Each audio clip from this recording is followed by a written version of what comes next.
Hello नमस्कार, आप सबका मेरे चैनल पर एक बार फिर से स्वागत है। बे ऑफ बंगाल में बनने वाला सिस्टम का ट्रैक में काफ़ी ड्रामेटिक चेंजेस देखा गया है पिछले 48 घंटे में।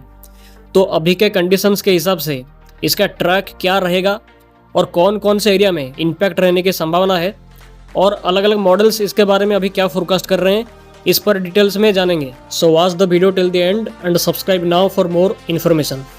तो आज 22 मई है और ये आज का सैटेलाइट मैप है। यहाँ पर अगर हम देखेंगे तो दक्षिणी पश्चिमी मानसून अभी दक्षिणी अंडमान सी पर रीच कर चुका है और केरला में जल्द ही दस्तक देने वाला है। तो अभी दो सर्कुलेशन यहाँ पर बंगाल की खाड़ी में और अरब सागर के दक्षिणी पूर्वी भाग में बना हुआ है। अरब सागर पे केरला के कोस्ट के आसपास में यहाँ पे एक साइक्लोनिक सर्कुलेशन को देखा जा सकता है, जिसकी वजह से कर्नाटका केरला के तटीय हिस्सों में काफ़ी ज़बरदस्त भारी बारिश की प्रकोप लगातार जारी है और लक्षद्वीप के बहुत बड़े पार्ट्स में भीषण बारिश का प्रकोप पिछले 3 दिनों से जारी है, जो कि जारी रहेगा। इसके साथ दक्षिणी पश्चिमी बंगाल की खाड़ी में एक लो प्रेशर सिस्टम डेवलप हो चुका है। सर्कुलेशन फॉर्मेशन कर गया था 3 दिन पहले ही, बट अब ये लो प्रेशर का फॉर्मेशन इसकी वजह से दक्षिणी पश्चिमी बंगाल की खाड़ी में कर चुका है, जिसकी वजह से बादलों को भी यहाँ पर देखा जा सकता है। इसके साथ भारत के मेजोरिटी पार्ट्स में भी मौसम साफ है। उत्तर पश्चिमी भारत, उत्तर भारत, मध्य भारत के पार्ट्स में, पूर्वी भारत के पार्ट्स में काफ़ी भीषण गर्मी का प्रकोप लगातार जारी है। और यहाँ पर Orissa, west Bengal, Bangladesh, north east India के कुछ पार्ट्स में यहाँ पर कुछ बादलों को देखा जा सकता है, जिसकी वजह से यहाँ पर कुछ काल बैसाखी, आंधी तूफान का प्रभाव अगले 24 घंटे में लगातार देखने को मिल सकता है। तो अभी केरला के आसपास मानसून का दस्तक फिलहाल 1 जून के आसपास होने का चांसेस काफ़ी ज़्यादा है और बे ऑफ बंगाल पे भी मानसून प्रोग्रेस करेगा। ये सिस्टम का फॉर्मेशन जो कर रहा है इसकी वजह से, तो मानसून का प्रोग्रेस ये सिस्टम कराएगा आने वाले टाइम पे। तो अभी सिस्टम के बारे में डिस्कस करेंगे। तो अभी जो बंगाल की खाड़ी में जो लो प्रेशर अभी बना हुआ है, ये अगले 24 घंटे में एक डिप्रेशन का फॉर्मेशन करा सकता है सेंट्रल बे ऑफ बंगाल के आसपास। काफ़ी तेज़ी से ये उत्तर पूर्वी दिशा में ऐसे आगे जा रहा है, बट जैसे पहले लग रहा था कि ये सिस्टम ऐसे ट्रैक फॉलो करने के बाद ये उड़ीसा या आंध्र प्रदेश के आसपास में भी कहीं पर जाके टकरा सकता है साइक्लोनिक स्टॉर्म का इंटेंसिटी है उससे हायर इंटेंसिटी के हिसाब से। बट अभी इसमें थोड़ा सा चेंजेस हुआ है, मतलब ज़्यादा कोई बड़ा चेंजेस तो अभी तक तो मेरे हिसाब से नहीं है, क्योंकि मॉडल्स तो कंफ्यूज करते रहते हैं। मॉडल्स तो ऐसा दिखा रहे थे पहले कि उड़ीसा आंध्र प्रदेश की ओर आएगा, उसके बाद ट्रैक में चेंज करके ऐसा दिखा रहे थे, पिछले 24 घंटे के अंदर ऐसा दिखा रहे थे कि ये बांग्लादेश या म्यांमार की तरफ जाएगा। बट मेरे हिसाब से ये बांग्लादेश या म्यांमार की तरफ तो नहीं जाएगा। मेरे हिसाब से इसका म्यांमार की तरफ तो जाने का कोई सवाल ही नहीं है। कंडीशंस फेवरेबल नहीं है सिस्टम को म्यांमार की तरफ जाने के लिए। जैसे कि मैं पहले से ही बोलता आ रहा था कि सेंट्रल बे ऑफ बंगाल पे डिप्रेशन का रूप ये जब लेगा तो उसके बाद ये थोड़ा सा नॉर्थ ईस्ट की ओर जाएगा, बट उसके बाद ये रिकर्व कर सकता है टुवर्ड्स नॉर्थ वेस्ट या नॉर्थ वेस्ट की ओर जाएगा, जो कि उड़ीसा और एडजॉइनिंग वेस्ट बंगाल की तरफ ही आगे जा सकता है अभी के हिसाब से। एंड अभी भी मैं उसी के ही साथ हूँ। कोई भी मेजर चेंजेस मेरी ओर से किया नहीं गया है और किया जाएगा भी नहीं। बट अभी आंध्र प्रदेश की ओर जाने का चांसेस अभी ना के बराबर है। बट अभी के हिसाब से उड़ीसा, वेस्ट बंगाल, बिहार, झारखंड एंड बांग्लादेश में इम्पैक्ट ये सिस्टम का रहेगा। ये सभी पार्ट्स में बहुत व्यापक मात्रा में बारिश का प्रभाव भी बढ़ेगा अगले हफ्ते में। अब ये पूरी तरह से साफ हो चुका है एक तरीके से। मैंने लास्ट वीडियो में ये बोला था कि उड़ीसा के पुरी या पारादीप के आसपास ये क्रॉस कर सकता है। That was completely based on global models. जो मॉडल्स उस टाइम पे दिखा रहे थे और उस टाइम पर मॉडल्स जो दिखा रहे थे उसी के ऊपर ही वो फोरकास्ट आधारित था।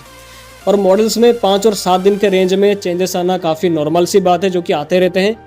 और अभी भी मैं उसी फोरकास्ट के साथ ही हूँ। मेरे हिसाब से इसका लैंडफॉल उड़ीसा के पारादीप से लेकर वेस्ट बंगाल के दीघा के बीच में कहीं पर भी हो सकता है और ये बांग्लादेश, म्यांमार की तरफ तो नहीं जाएगा। अब जो लोगों को खुद को कोई एक्सपीरियंस ही नहीं है, वो लोग आके मुझे बोलेंगे कि मुझे क्या बोलना है वीडियो में। ऐसे लोगों को दूर से सलामी करने का दिल करता है। चलो अब सीधा सिस्टम पर आते हैं। ये सिस्टम का ट्रैक क्या रहेगा, इंटेंसिटी क्या रहेगा, लैंडफॉल जोन कहाँ पर रहेगा और मॉडल्स क्या क्या शो कर रहे हैं, इसके बारे में डिटेल्स में जानकारी अभी देता हूँ। तो आप इस मैप को देख ही सकते हैं। ये मैप को अभी के मॉडल्स को देखने के बाद डिज़ाइन किया गया है। तो इसमें बेसिकली यही दिखाया गया है कि आने वाले टाइम पे इसका इंटेंसिफिकेशन ट्रैक क्या रहने वाला है सिस्टम का। तो अभी जो दक्षिणी पश्चिमी बंगाल की खाड़ी में जो लो प्रेशर फॉर्मेशन किया है, जो कि लो प्रेशर तो कल ही बन गया था, बट आईएमडी ने इसको सुबह ही अनाउंस किया। बट जो लो प्रेशर का फॉर्मेशन किया है वो अगले 24 से लेकर अगले 30 घंटे के अंदर एक डिप्रेशन का रूप ले सकता है। और ये ऐसे ट्रैक फॉलो करके जब सेंट्रल बे ऑफ बंगाल के आसपास यहाँ पर आएगा तो एक डिप्रेशन का रूप ये ले चुका होगा, जिसके बारे में पहले से ही फोरकास्ट किया गया था मेरी ओर से भी। और मे बी 24 तारीख के आसपास या 24 तारीख में भी सुबह के आसपास इसका साइक्लोनिक स्टॉर्म का रूप लेने का संभावना बहुत ही ज़्यादा है अभी के हिसाब से। सो साइक्लोनिक स्टॉर्म का रूप लेने के बाद ये रिकर्व करेगा, मतलब जो मॉडल्स पहले सा दिखा रहे थे रिकर्व करेगा तो वैसा ही होगा। बट पिछले 2 दिनों से कुछ मॉडल्स ऐसा फोरकास्ट कर रहे थे कि सिस्टम रिकर्व नहीं करेगा बल्कि बांग्लादेश या म्यांमार की तरफ जाएगा। कुछ पागलपंती हरकत लगातार मॉडल्स की तरफ से ये सिस्टम को लेकर अभी भी जारी है। ऐसा होने का कोई भी संभावना नहीं है क्योंकि एटमॉस्फेयर के अपर लेवल पे एक हाई प्रेशर म्यांमार के ऊपर बना हुआ है।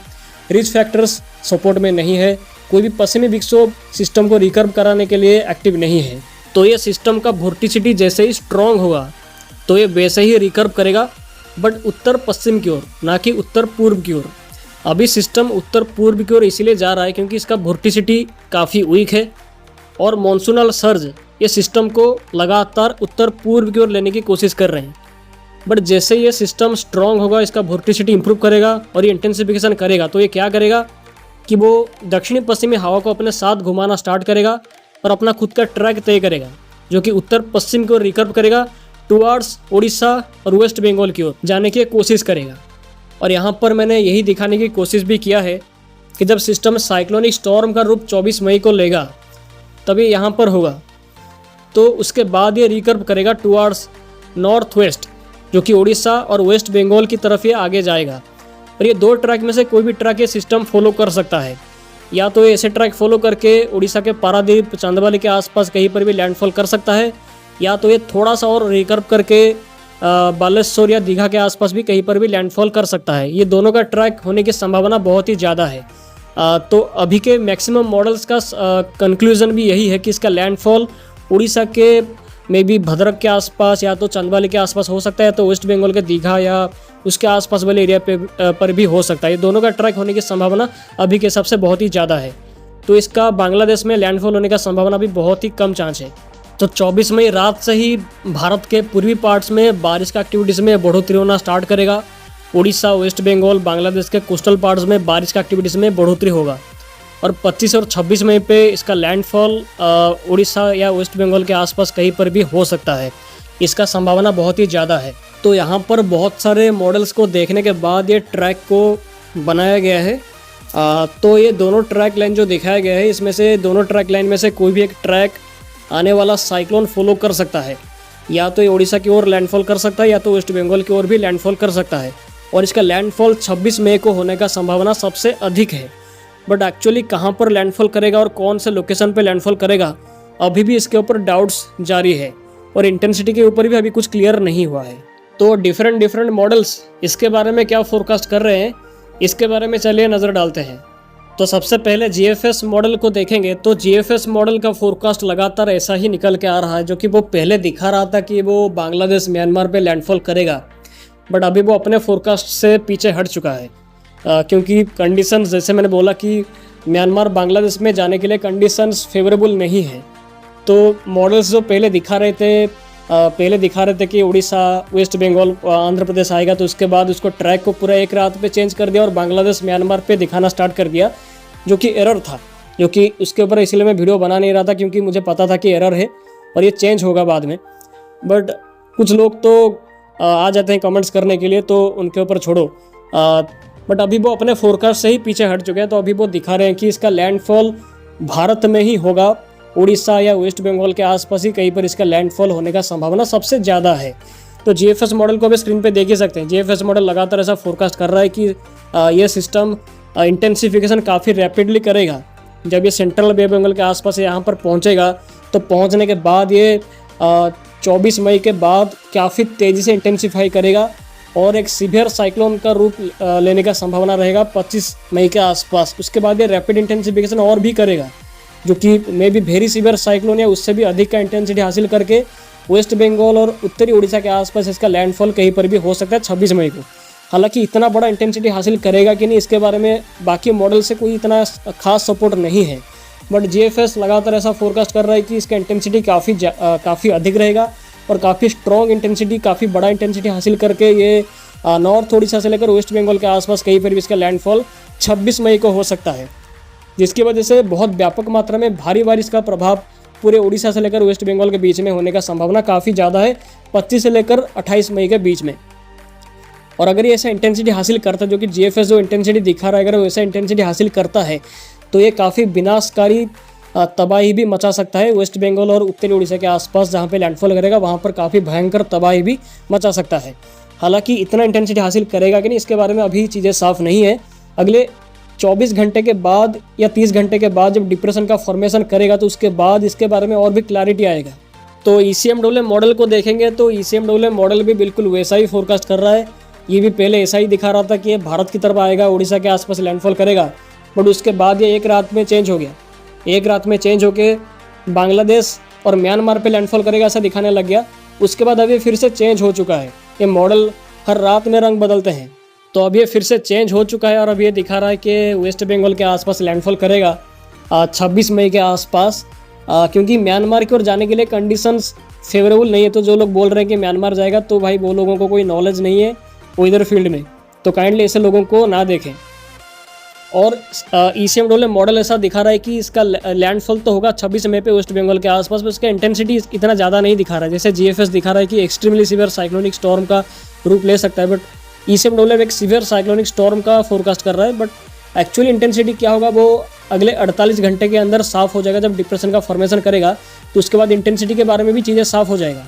तो ECMWF मॉडल का फोरकास्ट को आप स्क्रीन पे देख ही सकते हैं। ये ऐसा ही दिखा रहा है कि वेस्ट बंगाल के आसपास लैंडफॉल करने के बाद ये वहाँ पर स्टे करेगा, वेस्ट बंगाल के आसपास ही स्टे कर जाएगा, और उसकी वजह से बिहार, झारखंड, वेस्ट बंगाल ये सभी पार्ट्स में बहुत व्यापक मात्रा में फ्लडिंग रेनफॉल कराएगा मई के लास्ट वीक तक। बट एक्चुअली ऐसा होगा कि नहीं, इसके बारे में अभी भी डाउट्स है। और आइकॉन मॉडल को देखेंगे तो आइकॉन मॉडल भी बिल्कुल सेम ही फोरकास्ट कर रहा है। वो ऐसा दिखा रहा है कि सेंट्रल बे बंगाल पे सिस्टम रीच करने के बाद इंटेंसिफिकेशन करेगा और साइक्लोनिक स्टॉर्म का रूप लेने के बाद ये रिकर्व करेगा टुवार्ड्स नॉर्थ वेस्ट, और काफ़ी भयंकर इंटेंसिटी हासिल करने के बाद ये वेस्ट बंगाल पे लैंडफॉल कर सकता है। बट एक्चुअली ये सब मॉडल्स जो इतना इंटेंसिटी दिखा रहे हैं, बट एक्चुअली क्या इतना इंटेंसिटी होगा? अगर इतना इंटेंसिटी ये सिस्टम हासिल करता है जैसा ये मॉडल दिखा रहा है, अगर इतना इंटेंसिटी हासिल करता है तो इसकी वजह से बहुत भयंकर लेवल का तबाही हो सकता है। बट इतना इंटेंसिटी सिस्टम हासिल करेगा कि नहीं, इसके बारे में अभी भी चीज़ें साफ नहीं है, और 2 दिन के आसपास टाइम लगेगा इंटेंसिटी के बारे में सही से जानने के लिए। तो आइकॉन मॉडल का फोरकास्ट को आप स्क्रीन पे देख ही सकते हैं। तो ECMWF AI को देखेंगे तो ECMWF AI भी बिल्कुल वैसा ही फोरकास्ट कर रहा है। इसका फोरकास्ट भी बिल्कुल सेम ही है। ये वैसा ही दिखा रहा है कि डिप्रेशन का फॉर्मेशन सेंट्रल बे बंगाल के आसपास करने के बाद ये रिकर्व करेगा उत्तर पश्चिम की ओर, जाएगा वेस्ट बंगाल और उड़ीसा कोस्ट के आसपास। बट ये ऐसा दिखा रहा है कि इसका लैंडफॉल पारादीप के आसपास या भद्रक के आसपास कहीं पर भी 26 मई को हो सकता है। ECMWF AI का फोरकास्ट ऐसा लगातार है। उड़ीसा के आसपास लैंडफॉल को लेकर ये मॉडल लगातार फोरकास्ट कर रहा है। बट ये सारे मॉडल्स का कंक्लूजन एक ही है। ये सारे के जितने भी मेजर मॉडल्स हैं वो सारे के सारे मॉडल्स यही दिखा रहे हैं कि इसका लैंडफॉल उड़ीसा या वेस्ट बंगाल के आसपास ही होने वाला है। इसका लैंडफॉल बाकी एरिया पे नहीं होगा, बल्कि उड़ीसा या वेस्ट बंगाल के आसपास ही होने वाला है। 26 मई को होगा। इंटेंसिटी के बारे में अभी चीज़ें साफ नहीं है। अगले 2 दिनों के अंदर इस इंटेंसिटी के बारे में चीज़ें साफ होगा, और ट्रैक और एग्जैक्ट कौन से लोकेशन पे इसका लैंडफॉल होगा और किस टाइम के बीच में लैंडफॉल करेगा, इसके बारे में मैं लगातार आपको इन्फॉर्मेशन, मेरा नज़र तो लगातार बना हुआ है, मैं लगातार इसको ट्रैक भी कर रहा हूँ। तो इन्फॉर्मेशन मेरी तरफ से आपको बहुत अच्छे से जानकारी मिलेगी लगातार ये साइक्लोन के बारे में। सो आई होप कि इस वीडियो में साइक्लोन के बारे में आपको काफ़ी कुछ चीज़ें जानने को मिला होगा। तो जल्द ही मैं अपना एक खुद का ट्रैक एक और रिलीज़ करने वाला हूँ, जिसमें एरर का संभावना बहुत ही कम होगा। सो अगले वीडियो में इंटेंसिटी के साथ लैंडफॉल एक्चुअली कौन से लोकेशन पे होगा इसके बारे में डिस्कशन करूँगा। तो आज के इस वीडियो पे इतना ही। फिर मिलता है अगले वीडियो में। आप सभी का बहुत बहुत धन्यवाद वीडियो में आखिर तक बने रहने के लिए। आप सभी का दिन शुभ हो।